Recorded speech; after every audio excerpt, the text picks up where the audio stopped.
Assalamualaikum warahmatullahi wabarakatuh. Berjumpa lagi dengan saya Naza.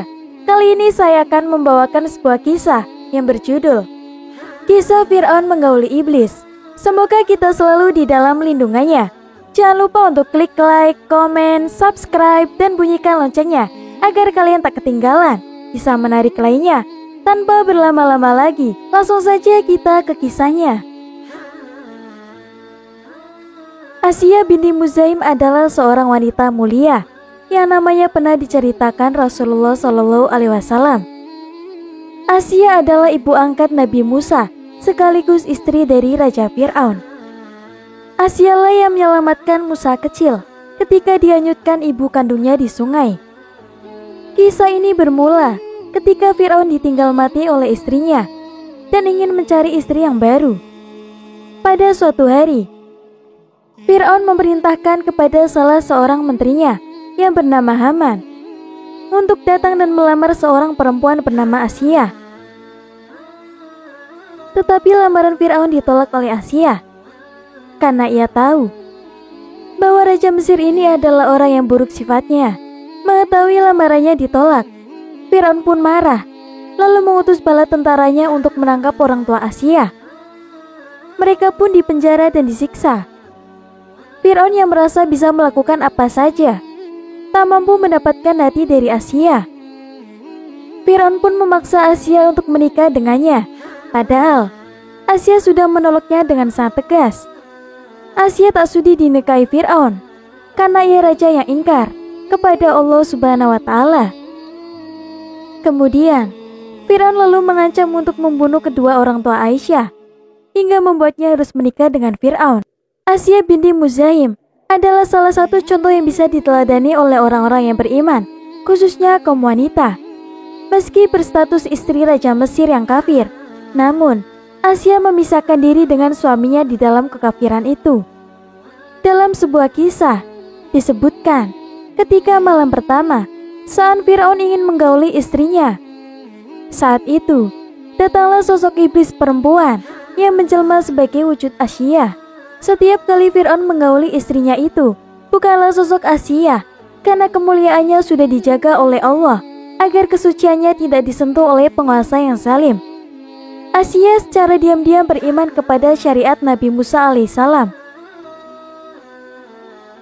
Asiyah juga menyembunyikan keimanannya di hadapan Fir'aun, karena ia mengaku sebagai Tuhan yang wajib disembah.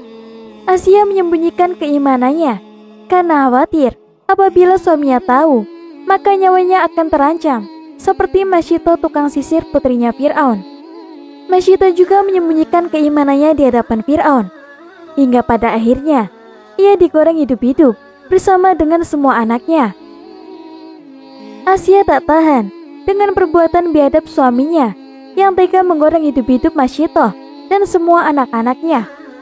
Ia pun sangat marah besar kepada suaminya Fir'aun. Dan ia lantas mendatangi Fir'aun sambil berkata, "Celakalah engkau wahai suamiku, alangkah beraninya engkau kepada Allah Subhanahu wa Ta'ala." Kata Asiyah. Fir'aun terkejut mendengar istrinya menyebut nama Allah, persis seperti yang dikatakan oleh Masyito. Kemudian Fir'aun pun marah, lalu meminta Asiyah menarik kata-katanya kembali. Tetapi Asiyah tidak menurutinya.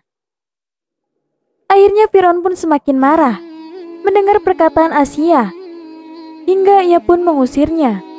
Keesokan harinya, Raja Fir'aun mengumpulkan seluruh pejabat-pejabat Mesir dan bertanya pendapat mereka tentang Asiyah binti Muzaim. Kemudian mereka menjawab dengan pujian-pujian, karena Aisyah dikenal sebagai seorang wanita yang sangat baik. Kemudian Fir'aun pun berkata bahwa Asiyah telah menyembah Tuhan selain dirinya. Maka pejabat-pejabat Mesir itu meminta Asiyah harus dibunuh. Pada suatu hari, akhirnya Asiyah ditangkap dan tubuhnya diikat di sebuah batu. Kemudian dia dibawa ke tengah padang pasir yang sangat panas.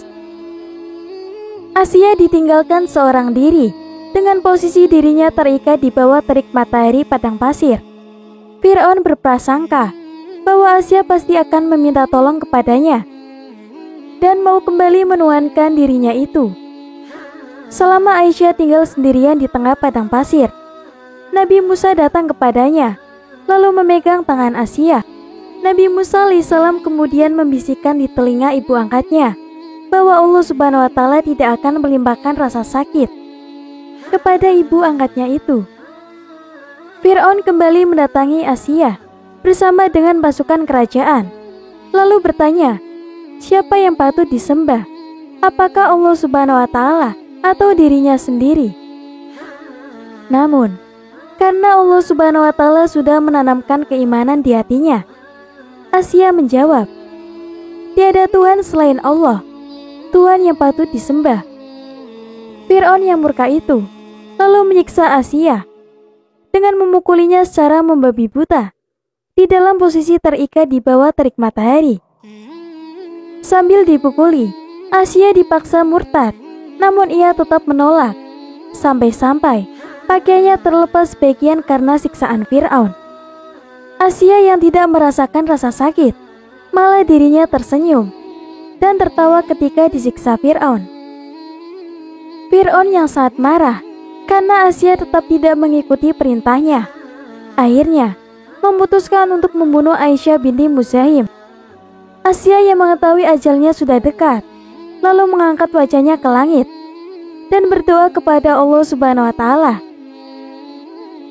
Asia meminta untuk dibangunkan sebuah istana di surga.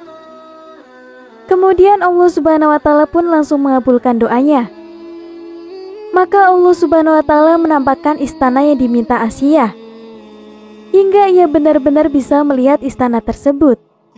Kemudian dia tersenyum. Fir'aun yang heran melihat Asia, lalu berkata bahwa istrinya itu semakin gila, sementara ia sedang diazab.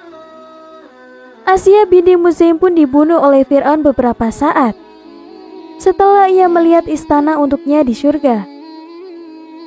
Cukup sekian kisah yang dapat saya sampaikan. Semoga bermanfaat dan memberi pelajaran bagi kita semua. Akhir kata, wassalamualaikum warahmatullahi wabarakatuh.